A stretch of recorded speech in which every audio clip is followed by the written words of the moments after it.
For the first 3 years of the war, Atlanta remained unscathed, but not without one of the most dramatic incidents of the war and of American railroading occurring on the Western and Atlantic Railroad line to the north. One of my favorite stories in dealing with the W&A Railroad is the story of the Andrews Raid, or more commonly known as the Great Locomotive Chase. And that involved a group of Union soldiers coming into Georgia under the leadership of a civilian contraband merchant and spy named James J. Andrews. He brought with him another civilian and started out with 22 soldiers from General Ormsby McKnight Mitchell's division of Ohio troops, which at that time in 1862 was stationed just a little bit outside Shelbyville, Tennessee. Andrews knew the situation well down here, and he conceived the idea of trying to destroy this railroad, or at least put it out of commission for a while, by burning some strategic bridges along the line. And this would enable General Mitchell then to go on down south from Shelbyville and cut the Memphis and Charleston Railroad at Huntsville, Alabama, and then proceed eastward to come into Chattanooga and take Chattanooga. Well, this appealed to General Mitchell, and at the time the Federal Army was quite involved, and as well as the Confederate Army, in the Battle of Shiloh, or getting ready for the Battle of Shiloh in western Tennessee, and Mitchell saw this as an opportunity to improve his lot and take Chattanooga. So he agreed to allow Andrews to seek volunteers to come down into Georgia and wreck the railroad.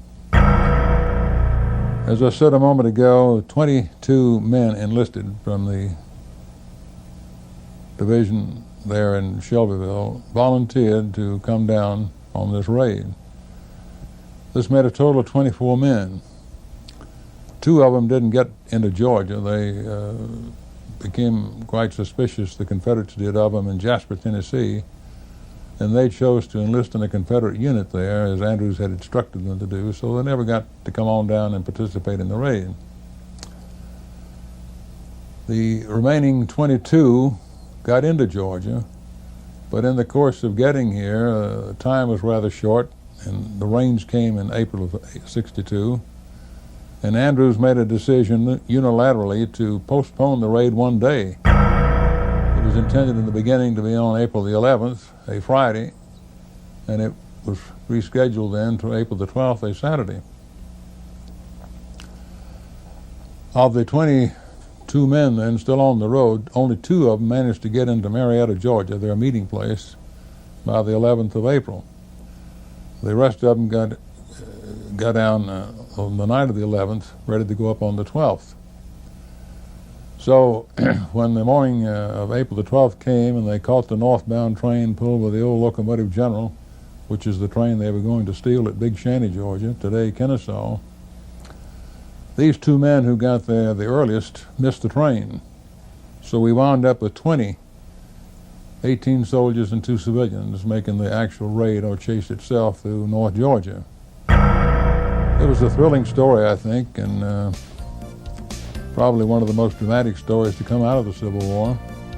It accomplished nothing. Probably from the very beginning, it was destined to failure. Andrews, being a civilian and not being militarily trained,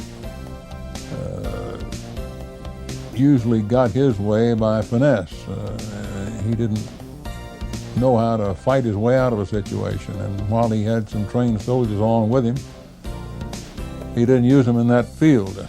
So the result was they had a great chase using 3 other locomotives to chase him up the W&A Railroad for some 87 miles through Tunnel Hill, and finally just north of Ringgold, the old general, running out of fuel and water, was abandoned by Andrews and his raiders, and soon overtaken by the Confederate pursuers under the leadership of the conductor of the train, William A. Fuller, and at that time on board the locomotive Texas.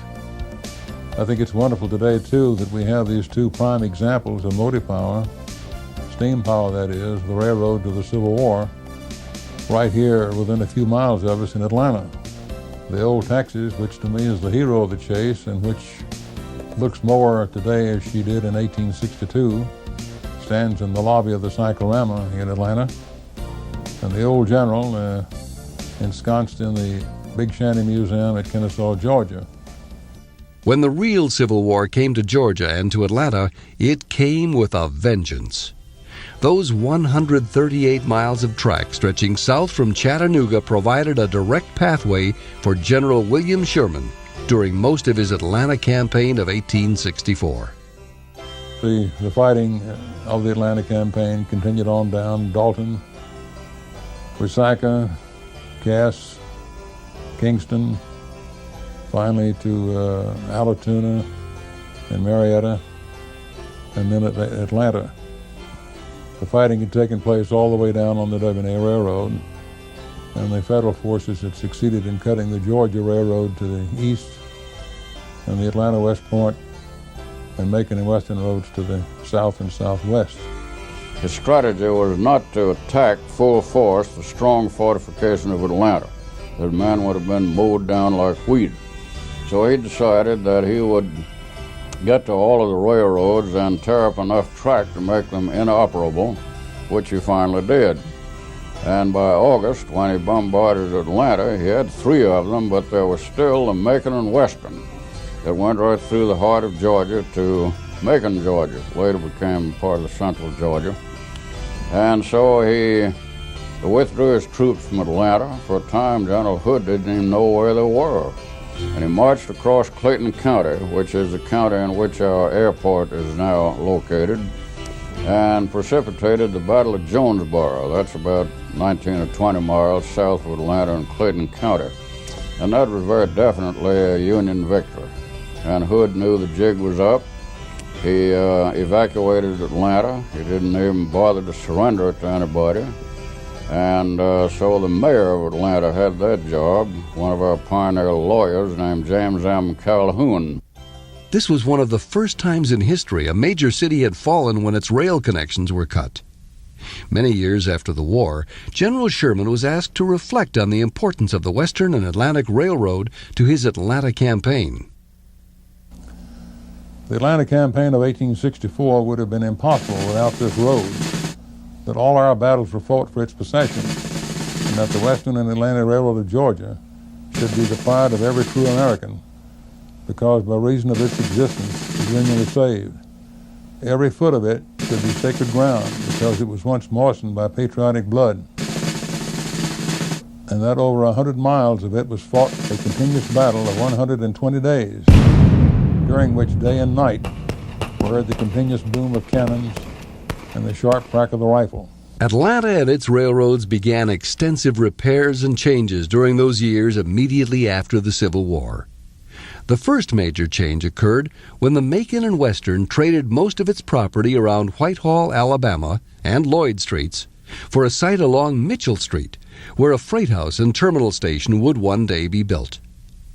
Another new railroad was beginning construction that same year, heading to South Carolina.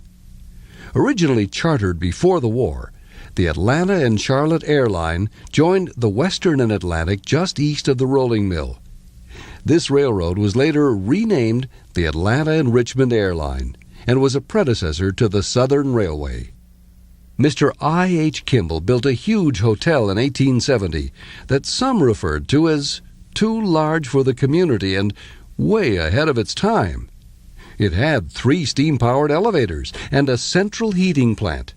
It was considered the finest hotel south of New York City. As a result of mismanagement by public officials, a decision was made in 1870 to lease the Western and Atlantic to private interests, while retaining state ownership. The first lessor was Joseph Emerson Brown of Marietta, who had been Georgia's wartime governor. A new passenger depot, the first Union Station, was called for to serve the 5 railroads in Atlanta, the former one being destroyed during the war. Completed in 1871, it was known as the Iron Depot and was located between Pryor and Lloyd Streets. During the same year, the W&A began applying air brakes to its locomotives and cars, which resulted in considerably safer train operation and prompted Joseph Brown to comment, "During the present year, I have had the Westinghouse air brake placed upon our engines and cars, and find it operates very satisfactorily. It places the train under the control of the engineer without being in any degree dependent upon brakemen. I believe ours is the first road in the state, if not the South, that has adopted the air brake, and I am much pleased with its success. In the meantime, the Atlanta Street Railway was organized. The first line ran for 2 miles from Whitehall Street, down Mitchell, Forsyth, and Peters to McPherson Barracks. This was a horse-drawn operation, and a number of additional lines were added by 1872. The drivers of the streetcars are mostly married men, citizens of Atlanta, and are so careful of their duties that ladies by themselves could ride in perfect safety at any hour of the day from one end of the line to the other. The Macon and Western ceased to exist during this time, as it was merged with the Central Railroad and Banking Company. The former M&W became the Atlanta division of the Central Railroad. The use of coal to fire the locomotive boilers was slower to come to Atlanta than some of the eastern railroads. President Brown of the Western and Atlantic made an argument for coal in his 1873 annual report.